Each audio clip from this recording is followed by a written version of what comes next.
జిల్లా Pocharam municipality Annojiguda RGK కాలనీలోని వికలాంగులు ఏర్పాటు చేసిన సమావేశంలో పాల్గొన్న బీజేపీ పార్టీ అభ్యర్థి ఈటెల రాజేందర్ వికలాంగుల ద్విచక్ర వాహనం ఎక్కి మరీ సమావేశం వరకు వచ్చిన ఈటెల రాజేందర్ ఈ సందర్భంగా ఈటెల రాజేందర్ మాట్లాడుతూ నన్ను మీ కాలనీకి పిలిపించి మరీ మీకు ఎన్నికలకు మద్దతు ఇస్తున్నాం అని చెప్పడం చాలా గొప్ప విషయం అని అన్నారు.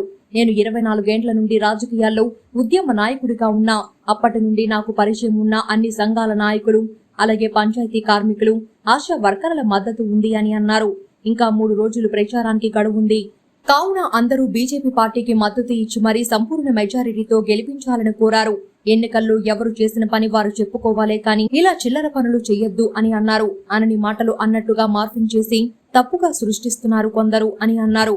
నేను ఏనాడు ఒక్కరిని కూడా పల్లెత్తు మాట అనలేదు అని అన్నారు. అలాంటి నాపై దుష్ప్రచారాలు చేస్తున్న వారిని నమ్మొద్దని అన్నారు. కావున తెలంగాణ ప్రజలు ఇలాంటి మార్ఫింగ్ చేసిన మాటలు నమ్మొద్దని కోరుకుంటున్నా అని తెలిపారు.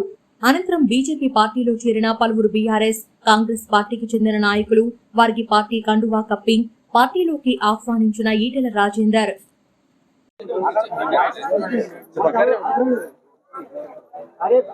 మల్కాగిరి పార్లమెంట్ పరిధిలో సకలాంగులుగా ఉన్నవాళ్ళు వికలాంగుల సంక్షేమ సంఘం ఆధ్వర్యంలో ఈరోజు ఇక్కడ కాలనీకి పిలిపించి వికలాంగులం అందరం కూడా ఏకగ్రీవంగా మీకు మద్దతు ఇస్తున్నాం. రాజేంద్రన్న 24 ఏళ్ళుగా మాతో నువ్వు ఉన్నావు, మా సమస్యల పరిష్కారంలో నువ్వు భాగం పంచుకున్నావు.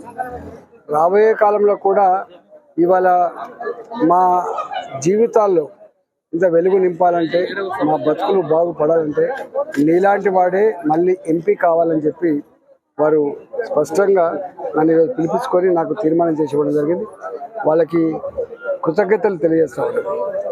ఇలా వికలాంగుల సంక్షేమ సంఘం ఎట్లయితే తీర్మానం చేసిందో ఇలా ఆటో డ్రైవర్లు కావచ్చు, ట్రాన్స్పోర్ట్ వెహికల్స్ వాళ్ళు కావచ్చు, 24 సంవత్సరాలుగా అనేక సంఘాలకు నేను నాయకుడిగా ఉన్నా, అధ్యక్షుడిగా ఉన్నా, ఉద్యమాలలో పాల్గొన్నా. కాబట్టి ఆశా వర్కర్లు వాళ్ళు ప్రభుత్వ ఉద్యోగులే కావచ్చు కాక, సెకండ్ ఏఎన్ఎంలు, ఇవాళ విఆర్ఏలు, విఆర్ఓలు, గ్రామ కార్యదర్శులు, ఆర్టీసీ ఉద్యోగులు, ఇలా గ్రామ పంచాయతీ ఉద్యోగులు, అదేవిధంగా మున్సిపాలిటీలో పనిచేసే ఉద్యోగులు, ఇట్లా అన్ని వర్గాలు. ఆనాడు నేను ఏ ఉద్యమాలలో పాల్గొన్నానో నాతో పాటుగా వాళ్ళు పాల్గొన్నారో వాళ్ళందరూ కూడా ఈరోజు రాజేంద్రనే మళ్ళీ ఉండాలనేటువంటి పద్ధతిలో ఇవాళ మద్దతు ఇస్తున్న తీరు నిజంగా చాలా గొప్పగా అనిపిస్తూ ఉంది. కాలనీలు, అపార్ట్మెంట్స్, గేటెడ్ కమ్యూనిటీస్ అన్నీ కూడా ఇవాళ ఏకగ్రీవ తీర్మానం చేస్తూ ఉన్నారు.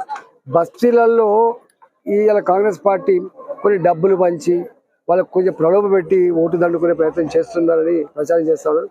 కానీ బస్తీలు ఎంత గొప్ప అంటే ఆత్మగౌరవం కలిగిన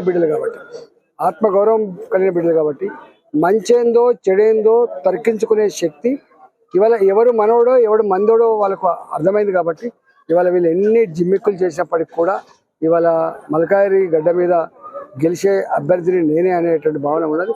అసలు దరిదాపులకు లేవు. కాంగ్రెస్ పార్టీ, బీఆర్ఎస్ రెండు కలిపితే కూడా ఇలా భారతీయ జనతా పార్టీకి సమానంగా లేని పరిస్థితి చూస్తూ ఉన్నాం. కాబట్టి ఇంకొక 3 రోజుల పాటు ఇంకా ప్రచారం ఉంది.